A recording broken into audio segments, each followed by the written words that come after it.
What is going on, everybody? Welcome back to the Crew 2, and in this video I wanted to go over the Rallycross Scorebreaker set once again because, well, I did make a video about this a really long time ago and I wanted to see if this is really useful. We all know the rally raid vehicles are probably going to be your best bet using a Scorebreaker because most of them are off-road, and obviously that set does have that crazy affix stat of like 87% on it, which is probably going to be the biggest reason why so many people do run the rally raid vehicles. Now, one thing I have noticed though, guys, is you do not have to have the 87% there to actually get a good score with your vehicles. I have some friends that were running street vehicles, which I plan on making a video about that as well. So I decided to try out a regular Scorebreaker set on the Rallycross vehicles. Now this one's only going to go to 75%. I do believe only the Rally Raid vehicles have that special set. Now one of the biggest issues with this is the fact that, well, a lot of people might have been wondering these only go to 75%, and one of the problems you might have with this is the fact of actually getting skilled at 10% on every single part. I'm not going to lie, by the way, guys, I have spent a lot of money trying to get some of these sets to be what I want, and you can spend well over $1 million and like 500,000+ spare parts to get one of these done because sometimes RNG is just not on your side. So I know a lot of players might be wondering, can I use other classes and all that if I do not have that one done?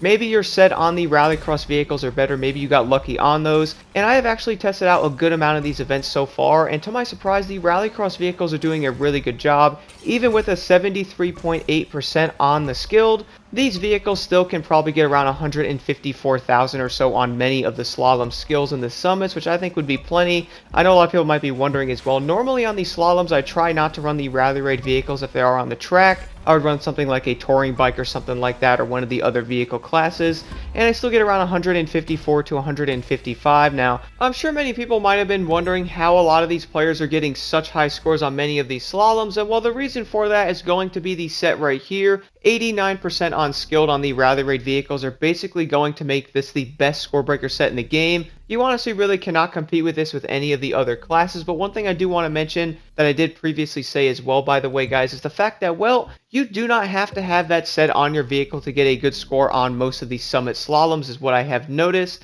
I normally get around 154,000 on most of them, and I normally don't have a good run, honestly, because I don't drive all that well with this truck here, even though I love using it. This only has a 75.8%, so it's nowhere near the 89, and I'm only about 1 to 2,000 off most of the other players most of the time there. So you pretty much could use any other vehicle class if you really wanted to, and you should be okay as long as you have the Scorebreaker on the vehicle there. Now let's go jump into a couple of these slaloms, and I'll talk about this a little bit more. So for the first slalom, I wanted to head over to the Salt Lake Resorts because this one was in the summit last week, so I can give you guys a general idea on the points you can get, even running a Rallycross vehicle on this one. Now, funnily enough, this one literally goes down a mountain, so I think it's going to be pretty hard to do with any other class. And I did have a friend use a street vehicle, even a hypercar seemed to work in some areas as well, which I plan on testing those out more in the future. Now, jumping right into the slalom here that was in the summit last week, so it is kind of funny to me the fact that other classes could easily complete these as well. I'm thinking a lot of players are starting to mix it up a little bit. And if you do not have the Rally Raid vehicles maxed out with that lovely Scorebreaker set and or one in general, you might have one of these sets on the other classes, and honestly, they could still easily complete most of these with really no issues at all. I mean, the biggest problem you might have with some of the Rallycross vehicles, or basically a street car on one of these, for example, is the fact that they're not going to handle all that well. So right there, I managed to get 19,674 points, which if you guys did get this with a Rallycross vehicle, and or like if you managed to get down the mountain in a street car, you would get yourself, I actually beat my score at 155,000 points, so you would really not have to worry about doing another one of these in any other classes. I also wanted to show one more of these slaloms here. Now, I've decided to do the Temecula wineries because I would say this is probably one of the most annoying ones in the game to do, and it's also pretty long as well. I was testing out some of the other ones, but to be honest, they seemed a little too easy with the Rallycross vehicle, so I was like, you know what? Let's jump into one of the more difficult ones and see how the car might do. And guys, I'm not going to lie, these Rallycross vehicles are going to do just as good as the Rally Raid vehicles, and it's honestly kind of mind-blowing, but let's jump right into it. Now, from the testing I have done with these slaloms here, I would definitely say the Rallycross vehicles are more than capable enough of doing these. Now, sure, they might be a little bit slower in some ways, and, well, they might not handle as well depending on the car you might choose. I would say you could easily complete basically 90+% of these with a Rallycross car, which I think is great because, well, if you do not have the Rally Raid set, you at least can run a different vehicle class and still get a good score on these to at least compete in the summits, because you do not have to have that crazy Rally Raid set on any other vehicle to do good on this, which I think is awesome. Now, If you guys might have been wondering, by the way, is there a specific vehicle you might want to run on this to have a good chance of doing them? Now, I'm running the Ford Fiesta here, which I do love this vehicle. I would recommend trying out the Escalade, which will probably be your best bet because that's probably like the best truck in this class besides the Mitsubishi.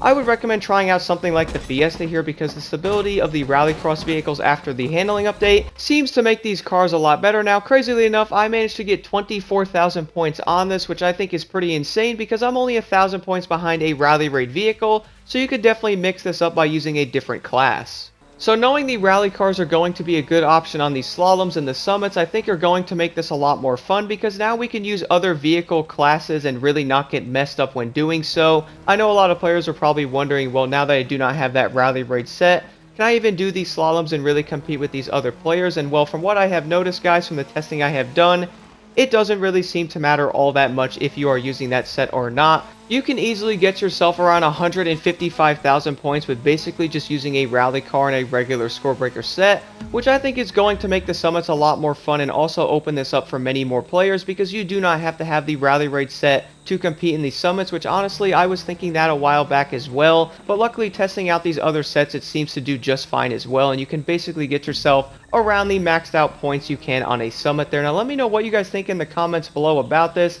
and thank you all so much for watching.